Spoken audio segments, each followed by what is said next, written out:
কবিতার নাম আমি ফিরোজা একটি ভারতীয় মেয়ে। কবি সুবোধ সরকার।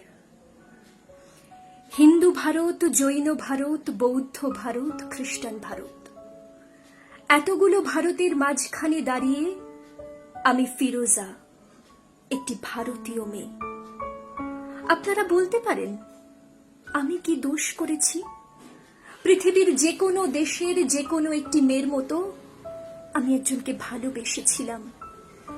প্রথম যেদিন ওর চোখে চোখ পড়েছিল আমার, আমি জানতাম না ওকে।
রাত জেগে আলপনা দিইনি?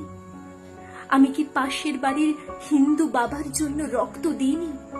ওদের বাড়ির উঠোনে বসে ওদের ছেলেদের অ আ ক খ শেখাইনি? আমি আরবি শিখিনি, ফার্সি শিখিনি, উর্দু শিখিনি। বাংলাই আমার ভাষা। এই ভাষা আমার চোখের কাজল, আমার পায়ের ঘুমুর। এই ভাষা আমার গোপন চিঠি, যার অক্ষরে অক্ষরে লেগে আছে আমার চোখের জল। আমরা যেদিন বিয়ে করি সেদিন কফি হাউস গিয়েছিলাম।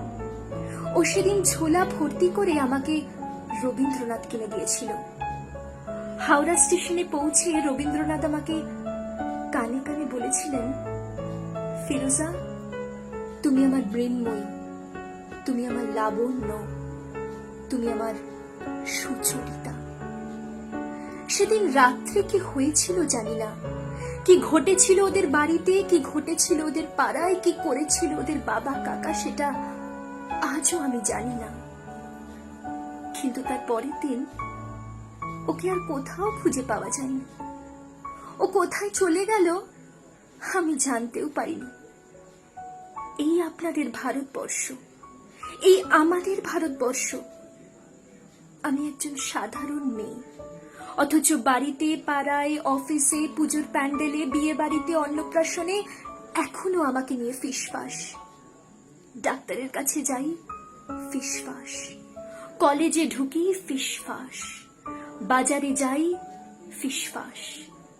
যে হাউসিং এ থাকি সেখানেও চলতে থাকে অবিরাম লুকোচুরি। ওটা লুকোচুরি নয়, ওটা ফিসফাস নয়, ওটা আপনাদের গভীরে লুকিয়ে থাকা এক একটা সুপ্ত গুজরাট। যদি আপনাদের হৃদয় বড় না করেন, আকাশের দিকে আপনারা যদি না তাকান, এই পোড়া দেশে আরো আরো আরো অনেকগুলো পোড়া গুজরাট তৈরি হবে।